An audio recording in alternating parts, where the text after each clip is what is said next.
ગુજરાતની અંદર દલિતો બહાર તો સુરક્ષિત નથી, જેલની અંદર પણ સુરક્ષિત નથી. આ ઘટના પરથી સાબિત થાય છે. અવારનવાર કસ્ટડિયલ ડેથ દલિતોની જ હોય છે અને એ પણ જેમ આપે અગાઉ વાત કરીએ એમ કે ગુજરાતના ગૃહમંત્રી અને સુરતની અંદર જો એમનો અહીંયા પોતાનો મત વિસ્તાર હોય અને ત્યાં જ આ વસ્તુ બનેલી, એટલે આ ખૂબ શરમજનક બાબત છે.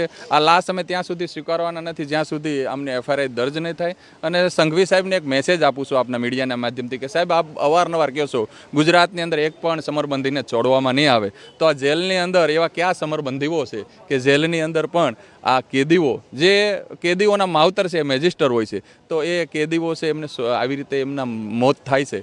તો સાહેબ આ સમરબંધીઓને આપ શું કહેશો એ પણ અમે આપના મુખ્ય સાંભળવા માંગીએ છીએ. અને આ લાશ અમે સ્વીકારવાના નથી. પરિવારજનો છે એમણે નક્કી કરી લીધું છે કે અમારા દીકરા છે એમનું અંદર મોત થયું છે. અને કાલે અમે જ્યાં જેલના સીસીટીવી ફૂટેજ જે ચેક કર્યા તો ત્યાંથી સાબિત થાય છે કે દીકરાને અંદર 10 મિનિટ લઈ જાય છે અને 10 મિનિટથી બહાર લાવ્યા પછી એ ઉલટી ચાલુ થાય છે અને પછી આખી રાત સુધી એ પેટ પકડીને એક સાઈડ સૂતો રહે છે, રાડો નાખે છે, પણ એમને કોઈ દવાખાને લઈ નથી જતો. જો એમને ટાઈમે સારવાર મળે તો એ દીકરો આજે આપણા વચ્ચે હોત. એમણે કદાચ જે કાંઈ ગુના કર્યા હોય તો એ ગુનાની સજા એમને મળવી જોઈએ. અમે માનતા હતા ચાલો એફઆઈઆર સાચી છે ખોટી છે અમને ખબર નથી, એના ઉપર આરોપો થયા હતા, પણ આવી રીતે મારી નાખો એ શરમજનક બાબત છે. તો આ વાતને હું માનવ અધિકાર સુધી પણ લઈ જવાના છીએ. ફરિયાદ તો જો કે ત્યાંના વહીવટદાર, સુપ્રિન્ટેન્ડન્ટ, જ્યાં તે રખેવાળી જે કરી રહ્યા છે એના વિરુદ્ધમાં થવી જોઈએ.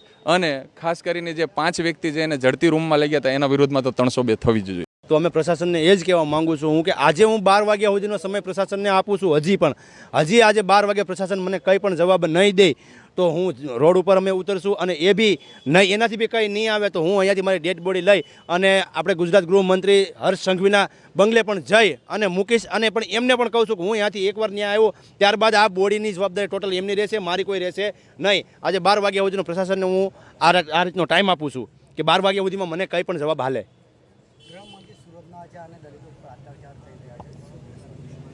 તો ગૃહમંત્રી સુરતના છે અને તમે એક્સેપ્ટ કર્યો કે